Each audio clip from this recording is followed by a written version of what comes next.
Aqui só para mostrar para vocês a caridade, e um dos que mais praticou a caridade, Francisco Cândido Xavier. A caridade se divide em duas, material e moral.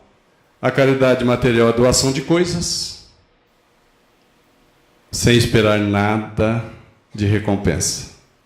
Doação de alimentos, remédios, vestimentas, moradia, transporte ou dinheiro. Isso é caridade material. Se alguém falar aqui, mas eu não tenho nada disso aí, ele fica impossibilitado de fazer a caridade? Não, porque ele pode fazer a caridade moral, que é a doação de si mesmo. Doação de si mesmo sem esperar qualquer recompensa. Como? No carinho, na benevolência, na oração. Orar por uma pessoa, quanto custa? Nada. A tolerância, que é tão necessária hoje, né? Tolerância no trânsito, tolerância em nossas residências, a indulgência, não ser exigente com os defeitos, a paciência, o próprio perdão, é uma forma de caridade moral. Eu vou pular esse vídeo aqui para a gente ganhar tempo. Aqui a gente está vendo então a fé, a caridade e a humildade, que se funde no amor. Percebe? Como aqui um banquinho. O banquinho tem que ter pelo menos 3 pés. O amor está sustentado por 3 virtudes enormes: a fé, a humildade e a caridade. Concordam? É isso? Essa mesma tabela que nós fizemos. Agora a pergunta que ninguém precisa falar em voz alta: onde é que estão os nossos sentimentos? Aqui no meio da tabela, mais acima das trevas, antes da plenitude aqui do amor? Ou será que os sentimentos nossos estão aqui embaixo? Sentimentos inferiores, sentimentos maus, como a falta de fé, o orgulho, o egoísmo ou o ódio? Ou será que os nossos sentimentos... Vixe, o que aconteceu? Ou será que os nossos sentimentos estão aqui em cima? Será que eu pulei aqui e não apareceu? Apareceu. Percebe? Cada um de nós sabe. Ninguém veio aqui fazer confissão, nem exigir de vocês a confissão. Mas se uma criatura tem sentimentos maus, que tipo de pensamentos essa criatura tem? Pensamentos bons ou pensamentos maus? Maus, exatamente. Se essa criatura que tem sentimentos maus, que tipo de palavras ela tem? Negativas, palavras más. Não é isso? A pessoa que tem sentimentos maus pratica que tipo de atos? Maus ou bons? Maus. Percebe? Se a gente for lá no Evangelho de Jesus, em Lucas 6,43, nós vamos ver que Jesus falou o quê?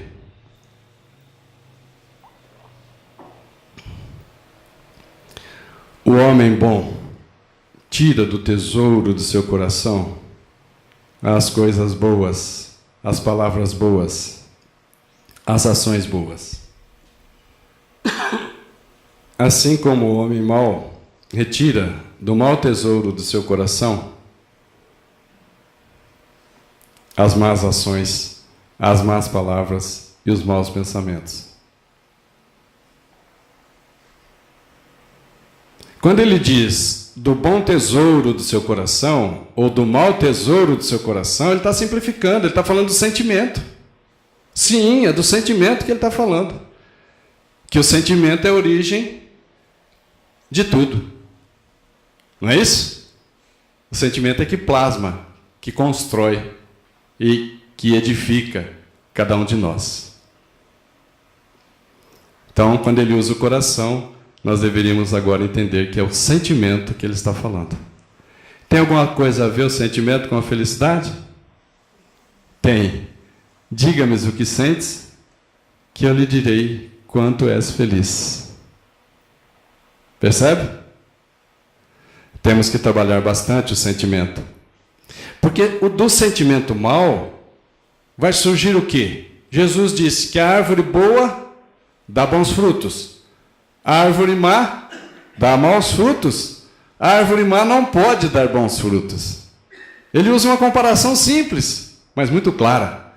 Se a árvore aqui é má, porque o sentimento é mau, então os frutos são o quê? Injúrias e violências, homicídios, adultérios, blasfêmias, prostituição, furtos, falsos testemunhos e etc. E outras coisas ruins. Por quê? A árvore... não quer sair. A árvore é má. E onde que Jesus pode nos ajudar? Onde que o Evangelho de Jesus pode nos ajudar? O Evangelho de Jesus retrata, mostra um pouquinho da vida de Jesus. O Evangelho de Jesus é parte da vida que Jesus esteve conosco. Da obediência ao Evangelho de Jesus nasce o... eu vou pôr lá, ó. Do Evangelho nasce o amor. E é isso que nós estamos fazendo quando estamos estudando o Evangelho de Jesus. Nasce o amor de forma tal que a gente passa a sentir, ter uma empatia, sentir o que o outro está sentindo. Quando a gente faz isso, a gente ajuda. É também numa alteridade, é uma palavra pouco usada no nosso termo, alteridade, capacidade de se colocar no lugar do outro. Por exemplo, aqui, a alteridade, por compreensão, por entendimento, por obediência ao Evangelho do Cristo. Isso vai acontecendo em nossas vidas. E isso é uma maravilha. Porque vai nos tornando felizes.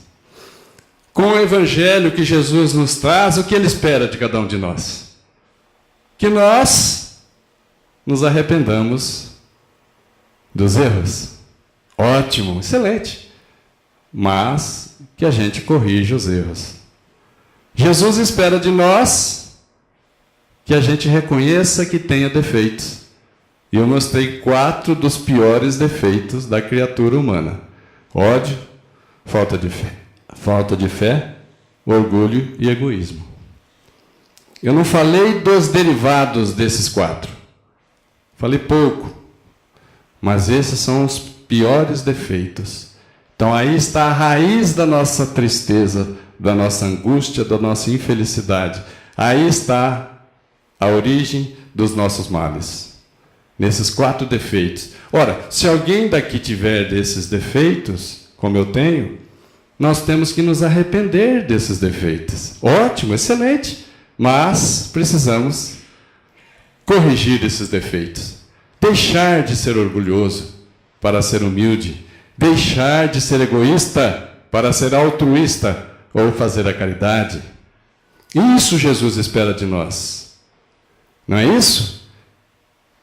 Que a gente reconheça que tenha vícios. Já é um grande passo, é um enorme passo quando a gente admite que tem vícios.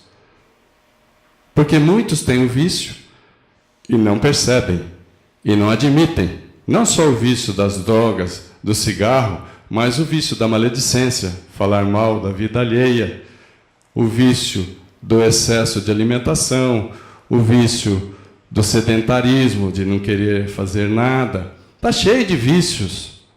Quando a gente admite que tem o vício, excelente. Agora, abandonar o vício. É ótimo. Percebe? E isso o Evangelho faz em nossas vidas. Ou seja, que nós desenvolvamos os talentos. Lembra da parábola dos talentos? Foi dado 5 talentos a um e ele devolveu 10. Foi dado 2 talentos ao outro, ele devolveu 4.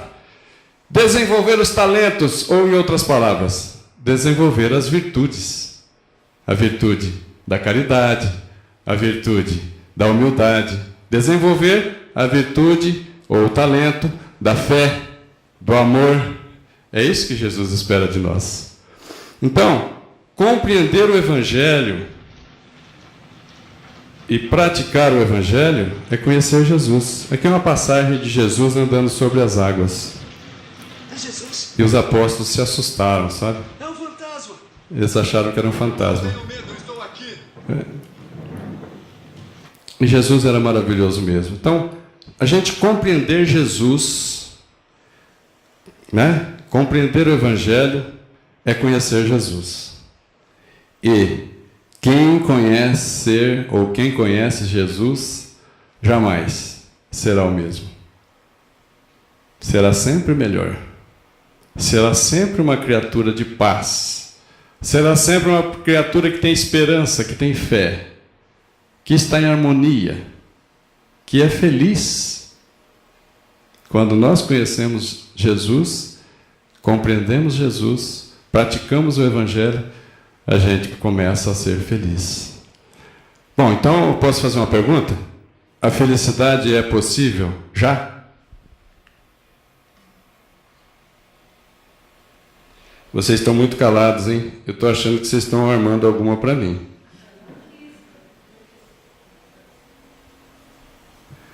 Felicidade é possível já? Sim ou não? Sim. Aquela felicidade merecida, conquistada, relativa, que cada um de nós já conquistou. Como? A felicidade é possível já, sim, se nós procurarmos a felicidade na prática da caridade. Olha que interessante. Na prática da caridade. Veja aqui uma imagem de São Vicente de Paulo. Ele nos dá um conselho. Está no Evangelho segundo o Espiritismo. Ele diz assim: sede bons e caridosos, esta é a chave da felicidade. Como é que chama essa chave?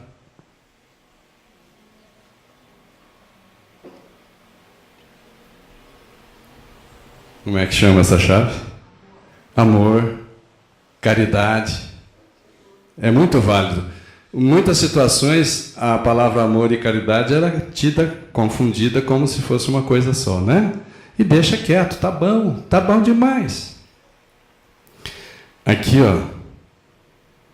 Aqui, esses balões simbolizam alguma coisa que está levando as criaturas para o reino de Deus, para os céus. O que será que tem nesses balões?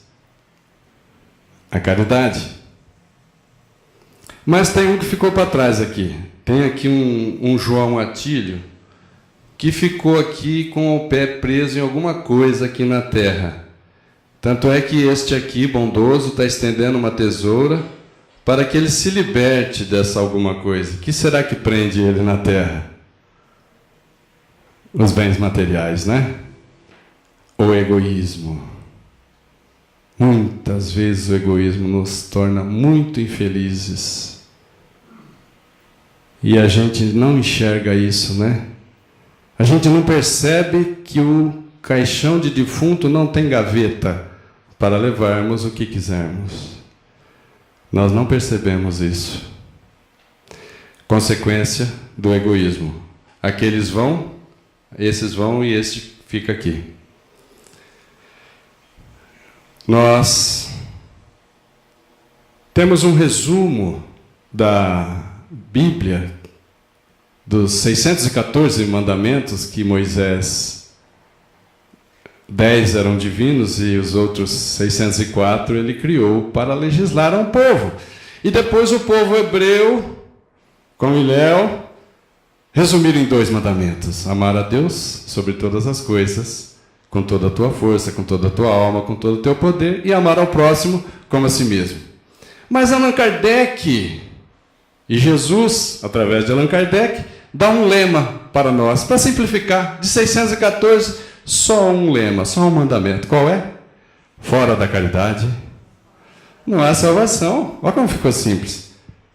Kardec, na sua capacidade, traz um lema só para nós. Fora da caridade não há salvação. Por quê? Fora da caridade não há aprendizado no bem. Fora da caridade não há evolução.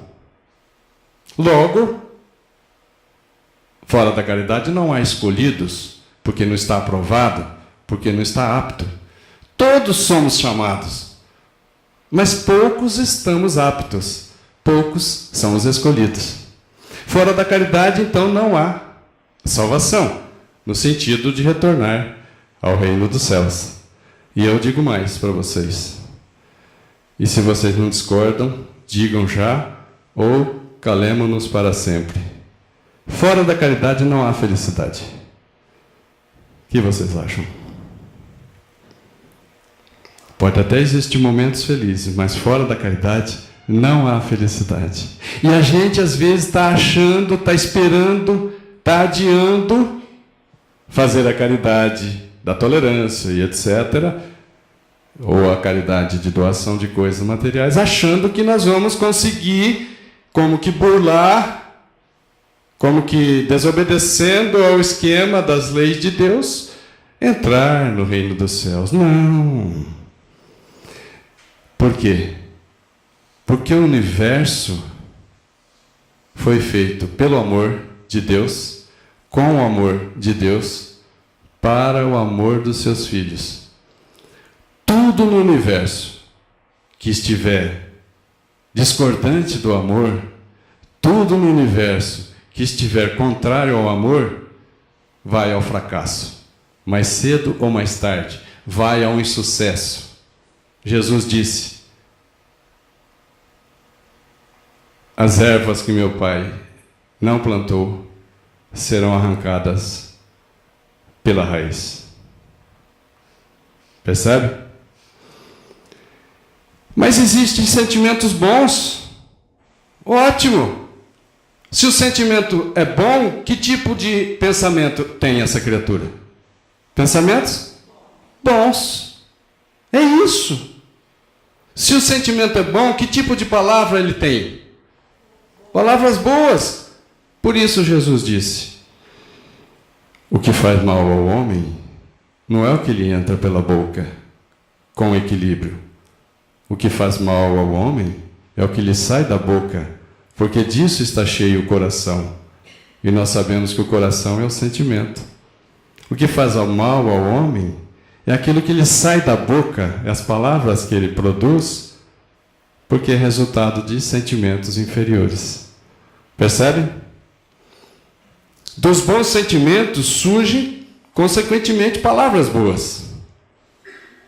Por isso que no sermão das boas-aventuranças, Jesus disse, uma das boas-aventuranças: bem-aventurados os puros de coração, ou felizes aqueles que têm bons sentimentos, porque eles verão a Deus. E isso é uma fatalidade. Nós veremos a Deus quando substituirmos os sentimentos por sentimentos bons. Tudo bem? Então, se o sentimento é bom, qual é o tipo de ação, de atos, bons ou maus? Bons. Está aí. Daí, a árvore, então, é o sentimento. Se o sentimento é bom, a árvore é boa. E os frutos são paciência, humildade, indulgência, misericórdia. Vocês sabem o que é misericórdia? Uma maneira bem simples. O escritor mineiro João Guimarães Rosa definiu muito simples.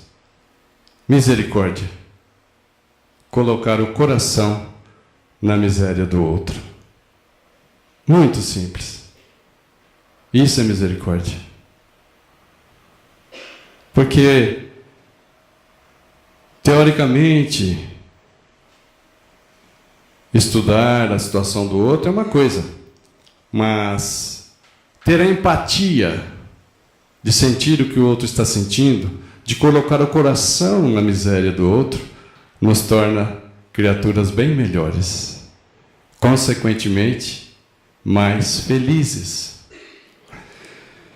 Misericórdia é fruto bom do sentimento bom, perdão, piedade, caridade e tantas outras virtudes, né, gente? Tantas outras virtudes que são frutos dessa árvore boa que é os sentimentos, né? Então, dessa tabela aqui, ó, os sentimentos aqui no alto, né? Os bons sentimentos, não é isso? Agora eu vou pegar de outra doutrina, de outra filosofia, de outra religião, Mahatma Gandhi. Ele disse assim, olha como é concordante: mantenha seus pensamentos positivos, pensamentos bons, porque seus pensamentos tornam-se suas palavras. Claro que ele não falou do sentimento aí, né? Mas o sentimento é o motor que está por trás de tudo, inclusive dos pensamentos, não é isso? Isso mostra que em países diferentes, por religiões diferentes, por pessoas diferentes, chega-se à mesma conclusão, o que prova estarmos certos. Agora pegamos a palavra. Dos pensamentos nós chegamos às palavras. Agora vamos pegar as palavras. Cuidado com tuas palavras. Muito cuidado com as nossas palavras. Elas podem transformar-se em atos. Às vezes a gente fala, vou te pegar, vou te bater, vou fazer isso e aquilo. Cuidado, porque pode se tornar atos, ações. Agora vamos pegar atos. Cuidado com os teus atos. Às vezes a gente pode até preso, né? Pelos atos. Está aí o juiz. Cuidado com os teus atos. Eles podem transformar-se em hábitos. Por isso, buscar hábitos bons. Por isso, atos, ações boas, para que a repetição das ações boas nos leve a hábitos. Por exemplo, simples, na hora de sair de um cômodo, de um ambiente, de uma sala ou de um quarto, a gente apaga a luz. Não é isso? Apaguemos a luz. Então, o fato de repetir esse ato torna-se um hábito, que a gente apaga a luz sem pensar. Tão sem pensar, apagamos a luz que às vezes tem alguém lendo. E a gente pede desculpa. Opa, vou acender. Não é isso? É um ato repetido, um ato bom repetido se torna um hábito bom. Mas se o ato for ruim repetido, torna-se um ato ruim. E os atos ruins repetidos tornam-se hábitos ruins. Não é isso? Acabou de usar a água, fecha a torneira. É um ato, é uma ação. Se for repetido essa ação boa, a gente torna um hábito. É isso que ele está dizendo. Cuidado com os teus atos, eles podem transformar-se em hábitos. Cuidado com os teus hábitos. Está vendo? Sempre pega a palavra última e continuamos. Cuidado, é crescente. Cuidado com os teus hábitos. Hábitos bons? Bom. Cuidado com os teus hábitos. Eles formarão o teu caráter. Daí nós vamos encontrar aqueles que são mau caráter, que diferenciam muito daqueles que são bom caráter. Isso foi uma campanha da LBV, Legião da Boa Vontade, para que as pessoas cultivassem hábitos bons. Cuida do teu caráter. Continuemos com a palavra que estava lá embaixo. Cuida do teu caráter. Ou melhor, cuida do teu caráter. Dele depende o teu destino. Cuida do teu caráter. Dele depende a tua vida. Cuida do teu caráter. Dele depende a tua felicidade. Aqui eu vou pular em função do tempo. Não posso. Posso até pular outras coisas, mas essa aqui eu não posso. Aqui é uma demonstração científica de que o sentimento bom tem resultado bom. Aqui o desenho em cinza é um cérebro. No meio, aquela parte em vermelho, é o hipotálamo. Aquele mais embaixo, aqui, é a glândula da hipófise, também chamada glândula da mediunidade. Fica no meio da cabeça assim e no meio também de lado, né? Lá no meio, no centro da cabeça. O hipotálamo é muito obediente. O hipotálamo produz hormônios. Isso não é novidade. A novidade é que é uma pesquisa italiana. Que tipo de hormônio produz o hipotálamo? Que tipo de hormônio produz o hipotálamo? Depende dos nossos sentimentos. Se for sentimentos maus ou se for sentimentos bons. Se for sentimentos bons, se for sentimentos maus, produz hormônio do estresse. Se for sentimentos bons, produz hormônio do amor. Então, ó, o que é mal está de cá e o que é bom está de lá. O hormônio do estresse se chama cortisol e o hormônio do amor se chama ocitocina. O hormônio cortisol, que é de sentimentos maus, dá mal-estar, incompreensão, estresse, consequentemente doenças, revolta e infelicidade. E o hipotálamo, ele é obediente aos nossos sentimentos. Daí é bom ter sentimentos bons para que nós possamos ter bem-estar, compreensão, expansão espiritual, perispiritual também. Ao invés de doença, saúde, veja que está relacionado de cá. Ó. Tá vendo? Revolta. Para quem tem sentimentos maus, ele fica revoltado. Para quem tem sentimentos bons, ele renuncia. Então, diante de um acontecimento, a gente pode ter duas opções. Ou se revolta, ou renuncia. Não é? Consequentemente, para quem tem bons sentimentos, tem felicidade. Não é? Esse sim eu posso pular por causa do tempo. Aqui, ó, uma amostra de água dividida em duas. Pediu-se para que nessa amostra de água, um zen budista, um religioso, orasse e tivesse bons sentimentos. Cristalizou a água, ela formou esses cristais com 6 pontas, lindo. A mesma água foi pedido agora para que um prisioneiro derramasse seu sentimento inferior. Quando esfriou a água, ela não cristalizou. Ficou com essa aparência feia. Esse aqui é um experimento feito recente. Uma professora no Rio de Janeiro, com seus alunos, no Paraná, desculpa, com seus alunos, pegaram um arroz e dividiram em duas partes. Essa parte de arroz, eles deram a ele sentimentos bons e orações. A outra parte de arroz, a professora e os alunos tiveram maus sentimentos.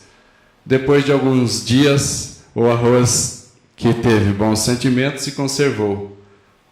E o outro que teve maus sentimentos estragou. Percebe? Como os sentimentos são muito importantes, até mesmo para a nossa saúde, para conservar os alimentos.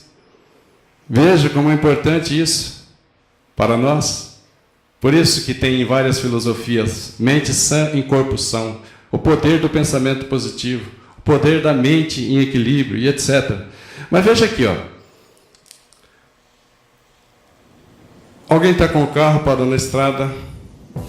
Em seguida ele pede para as pessoas pararem, mas parece que ninguém está parando. Olha que interessante.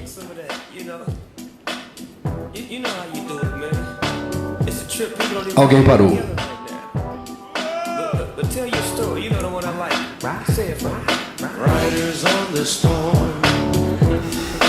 Até eu teria parado, né?